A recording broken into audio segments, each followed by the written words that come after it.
Vous faites bien de regarder DBS Télévision. Salut à tous et bienvenue dans les brèves de l'écho. Au terme d'un emprunt obligataire par appel public à l'épargne lancé à la Bourse des valeurs mobilières de l'Afrique centrale, en abrégé BVMAC, basée à Douala, la capitale économique camerounaise, la Banque de développement des États de l'Afrique centrale, BDEAC, a réussi à lever une enveloppe de 106,8 milliards de francs CFA, soit plus de 6 milliards de francs CFA de plus que les 100 milliards de francs CFA sollicités.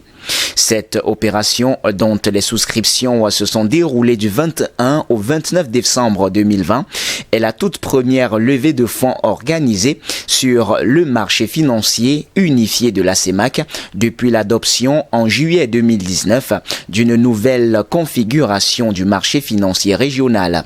Celle-ci est articulée autour d'un régulateur unique basé à Libreville, Gabon, et d'une bourse unique, fusion entre la BVMAC, alors basée au Gabon, et la Douala Stock Exchange du Cameroun, dont le siège est à Douala. L'emprunt obligataire de la BDEAC vient surtout redonner l'espoir d'une dynamisation effective du marché financier de la CEMAC qui n'a jamais véritablement décollé en dépit des différentes mesures d'incitation prises par les autorités. Par exemple, alors qu'en fin juillet 2020, la capitalisation de la BVMAC sur le compartiment des actions atteignait à peu près 1% du PIB du Cameroun, celle de la Bourse de l'Afrique de l'Ouest basée à Abidjan atteignait déjà 26% du PIB de la Côte d'Ivoire en 2018, selon l'Absa Africa Financial Market Index, publié par Official Monetary and Financial Institution Forum.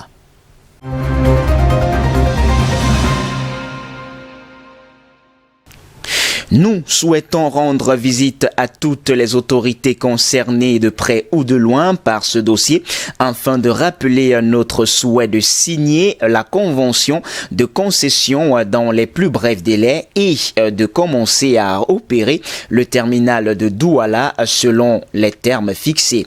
Indique ainsi l'entreprise suisse Terminal Investment Limited, TIL, dans une lettre adressée en début décembre 2020 au port autonome de Douala, PAD. En effet, le 16 septembre 2019, l'entreprise avait été déclarée adjudicataire de la concession de gestion du terminal à conteneurs du port de Douala. Son offre avait été retenue comme étant la plus intéressante sur un groupe de 9 candidats ayant répondu à l'appel d'offres réalisé à cet effet. Mais Douala International Terminal, DIT, ancien concessionnaire de l'infrastructure, éliminé au début du processus conteste. Ses principaux actionnaires, à savoir le français Bolloré et le danois Maersk, via sa filiale APM Terminal, ont estimé que le processus avait été entaché d'irrégularités et ont saisi des juridictions camerounaises et internationales. En attendant que la justice se prononce, notamment la Cour suprême, la présidence de la République a suspendu la signature du contrat de concession avec TIL. Pour rassurer la continuité du service, l'administration du port de Douala a fait recours à l'article 11 du décret réorganisant le PAD pour mettre en place une régie. Ce contexte de loi dispose qu'une gestion en régie des missions portuaires est possible en cas de processus de contractualisation de cette activité avec un partenaire privé est infructueux. Mais dans la foulée, cette régie a été prorogée en 3 ans. Pour justifier donc cette décision, le PAD évoque cette fois les bons résultats de la gestion du terminal en régie. Mais cette communication n'est pas accompagnée de données permettant d'apprécier les forces et les défis de cette option.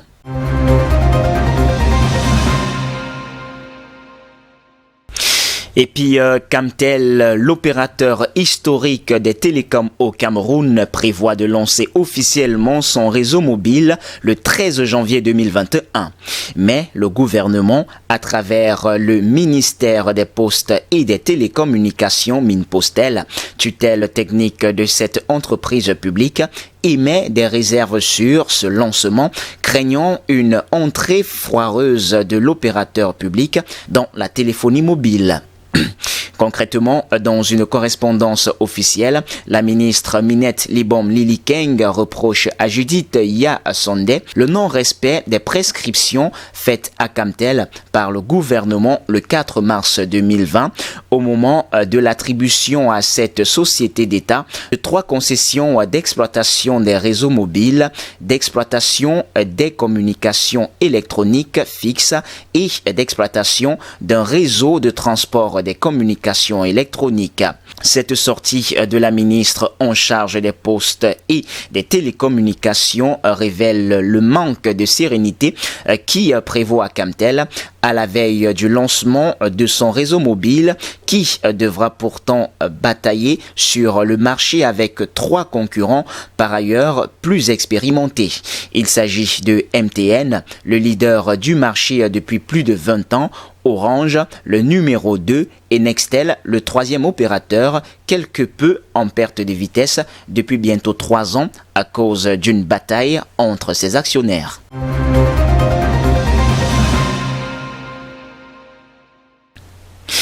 Et puis hors de nos frontières à présent, en Afrique du Sud, le ministre de l'Énergie, Gwede Manche, a remis l'option du nucléaire sur la table pour compléter le mix énergétique et tourner la page du tout charbon. Le secteur du nucléaire se réjouit de cette ouverture et entend se positionner comme alternative au charbon dans le pays. Pour Nox Semvenzi, le syndicat du nucléaire Niassa, il s'agit d'une opportunité pour l'Afrique du Sud.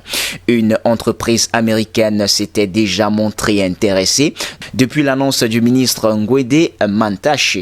Mais pour Chris Yeland, spécialiste des questions énergétiques, le gouvernement n'a pour l'instant rien tranché et cherche surtout à voir quelles options sont sur la table et pour quel coût. Il faut dire que le pays se méfie désormais des méga projets qui ont ouvert la porte à des scandales de corruption sous Jacob Zuma. Un accord très contesté et hors du prix avait d'ailleurs été passé secrètement avec la Russie en 2014 avant d'être annulé par la justice.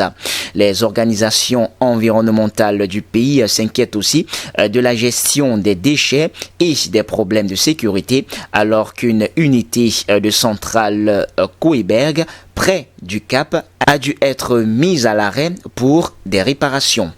D'autres pays du continent se montrent également intéressés par l'énergie nucléaire, comme le Rwanda, soutenu par la Russie. L'Égypte devrait de son côté bientôt commencer la construction d'une centrale énergétique.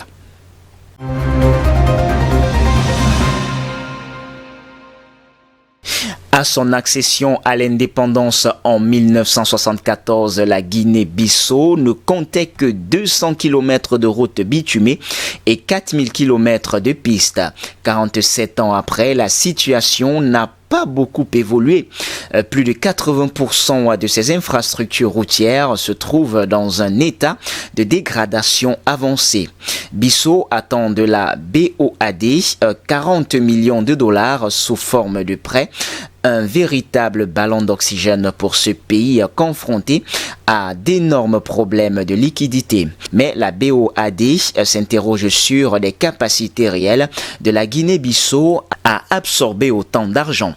Les fonds ainsi dégagés vont permettre de réhabiliter des routes, notamment l'axe qui relie la ville de Sao Domingo à la frontière sénégalaise à Bissau, soit environ 100 km, mais aussi le tronçon de 240 km reliant Bissau à Bouda, au sud du pays. Cet axe sera réhabilité pour 5 milliards de francs CFA.